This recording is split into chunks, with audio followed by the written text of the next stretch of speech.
CBS News has spoken to the family of Minnesota State Representative Melissa Hortman and her husband, Mark, who were both killed in a politically motivated shooting Saturday. Melissa Hortman's father spoke to our Lilia Luciano about her. Here's part of that conversation. I'm sure you have in your mind how you want your daughter to be remembered. What do you want people to know?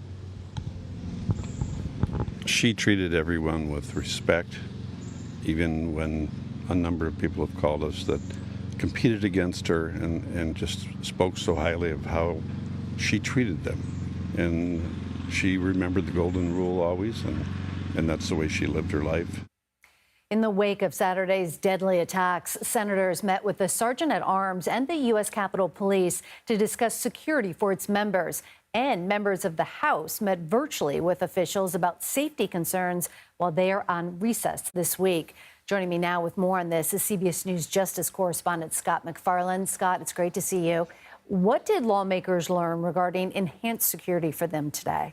And Meg, we've been talking to a number of the senators and House members who are in these briefings. Didn't get a sense there's a whole range of new initiatives and new ways to secure members of Congress that haven't been tried already. But so many of them walked out of those rooms or out of those virtual meetings and said they need more money put towards security. And they're going to get more money, likely approved in short order, for the U.S. Capitol Police, the agency which protects members of Congress here in Washington at the Capitol, but also tries to help protect them when they're at home in their home district offices or literally in their homes. The U.S. Capitol Police are going to request, Meg, nearly $1 billion in funding for 2026. That is nearly double the money they had just around 2021, around January 6th. It's a significant increase, but it looks like there's the political will to get it because they recognize the number of threats continue to surge.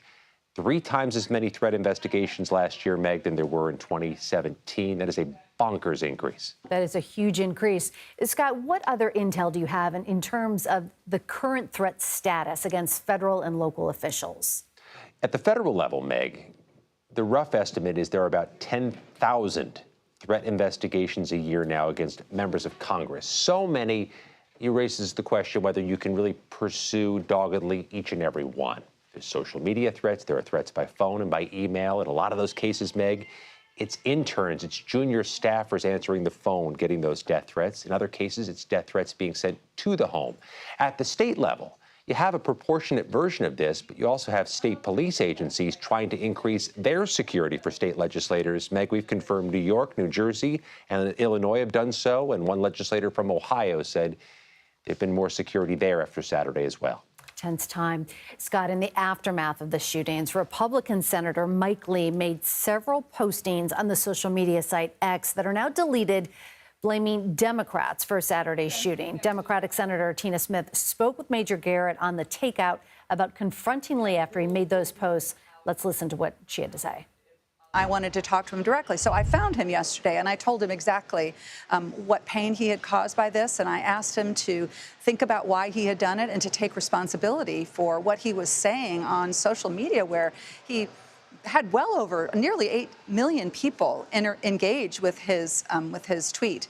This afternoon, he has elected to take both of those down. I'm glad for that, but I am awaiting any sign that he has a sense of what he did, what impact it had on people in Minnesota and around the country. Scott, what's the reaction been like to that post that have now been deleted? Yeah, for a social media post by a U.S. senator, really went a long way and really galvanized a lot of opposition from supporters of Senator Smith, from those who knew the victims in Minnesota. What Senator Smith said next was quite striking, Meg, that she hadn't gotten a personal apology from Senator Lee for what she deemed to be a wildly offensive post about a friend of hers who was assassinated. These types of frictions don't go away quickly. You have to work together as senators, and they just made it harder now to work together. Absolutely. And Scott, you have some new reporting about the cuts at the Justice Department. What are you learning there? There's purge at the Justice Department. Cuts may be understating it now. A CBS News review of Justice Department records and budget analyses show that the agency lost 4,000 people. That's 4% of its workforce in that fork in the road initial weeks and months of resignations and cutbacks triggered by Elon Musk and the Trump administration's leadership at the Department of Justice. What's more, though, Meg, the FBI is now looking to cut another 1,500 plus positions, including 700 plus FBI agent positions. They say they're right sizing. They say these are judicious cuts. Critics say you cut at the Department of Justice and the FBI, you lose institutional memory. You lose trained law enforcement agents, which does not necessarily make U.S. communities, big and small, safer. All right. Always great to talk to you, Scott MacFarlane. Thank you.